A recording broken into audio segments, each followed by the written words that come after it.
अस्सलामुअलैकुम स्टूडेंट, उम्मीद करता हूँ सब खैरियत से होंगे। आज जो हमारा लेक्चर है वो है एल्गोरिथम के बारे में। तो आपने इसको गौर से सुनना है, समझना है और इसी के मुताबिक आपने इसके ऊपर काम करना है। तो चलिए अब हम लोग इसके बारे में डिस्कस करते हैं। एल्गोरिथम के बारे में हम लोग बात कर रहे थे कि एल्गोरिथम क्या होता है जी। एल्गोरिथम एक प्रॉब्लम सॉल्विंग मेथड होता है। इसके लिए हमारे पास जो सबसे ज़्यादा सवाल है फ़्लो चार्ट के बारे में और एक सवाल है एल्गोरिथम के बारे में। इन दोनों के सवाल के बारे में हम लोग डिस्कस करेंगे कि इन दोनों में क्या डिफरेंट है। फ़्लो चार्ट से मुराद होता है कि एक मूवी के तौर पर, यानी कि pictorial representation of data, picture की सूरत में जो डाटा होगा उसे हम लोग फ़्लो चार्ट कहेंगे। स्टोरी से मुराद है कि हम लोग एल्गोरिथम को एक स्टेटमेंट के तौर पर इस्तेमाल करते हैं, यानी कि इसके ऊपर हम लोग स्टेटमेंट के ऊपर काम करेंगे। तो जब हमारे पास कोई स्टेटमेंट होगी तो उसको हम लोग स्टोरी के तौर पर परफॉर्म करेंगे। तो इसीलिए हम लोग कह रहे हैं कि दोनों में डिफरेंट क्या होता है, एक होती है मूवी की सूरत में और एक होता है स्टोरी की सूरत में। फ़्लो चार्ट से मुराद है मूवी यानी कि हम लोग तस्वीर की सूरत में, और एल्गोरिथम से मुराद है स्टोरी की सूरत में, स्टेटमेंट की सूरत में। अब यहाँ पे हमारे पास डेफिनेशन आई है सबसे पहले कि algorithm is a set of step to solve a problem, यानी कि मसले को हल करना, कि प्रॉब्लम को सोल्व, यानी कि प्रॉब्लम को सोल्व करने के अमल के लिए हम लोग एल्गोरिथम को इस्तेमाल करेंगे। कह रहा है कि it is written in the natural language. Basically हमारे पास प्रॉब्लम के बारे में बता रहा है कि हम लोग जो प्रॉब्लम है इसको सोल्व करेंगे एक नेचुरल लैंग्वेज में। लैंग्वेज का लफ्ज़ आया जी। लैंग्वेज होती हैं टू टाइप्स। एक लैंग्वेज होती है हाई लेवल लैंग्वेज और एक होती है लो लेवल लैंग्वेज। इन दोनों में डिफरेंट है। Different between high level language and low level language.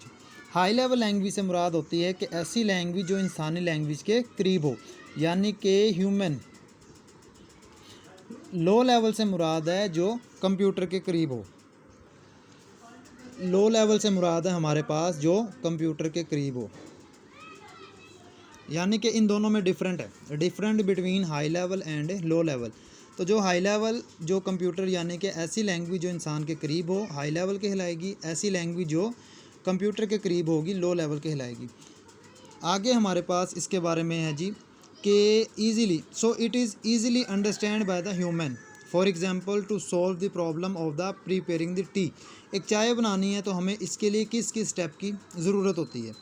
अब यहाँ पे जिस तरह हमें एक एग्जांपल बता रहा है कि हमें कोई प्रॉब्लम सॉल्व करनी है तो इसके लिए हमें किस किस स्टेप की ज़रूरत होती है।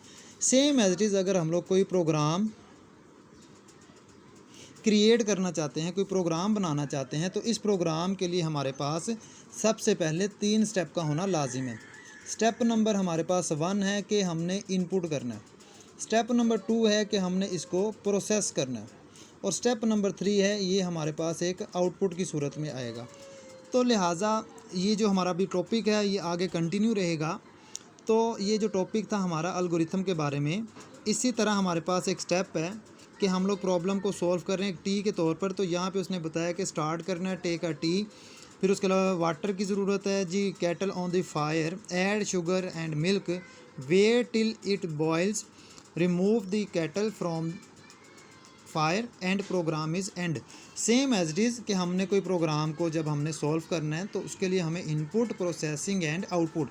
और याद रखिएगा कि हम लोग सम टाइम चौथा यानी कि नंबर 4 भी कि डिसीजन, डायमंड के तौर पर, डिसीजन के तौर पर भी हम लोग एक सिंबल को यूज़ करते हैं। तो लिहाजा इस मेथड को आप लोग अच्छी तरह से समझें और इसी के मुताबिक आपने काम करना है। तो लिहाजा इस प्रोग्राम को और इस लेक्चर को अब हम लोग क्लोज़ करते हैं। इसको आप समझें और इसके मुताबिक काम करें।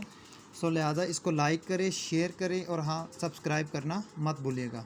अल्लाह हाफिज़।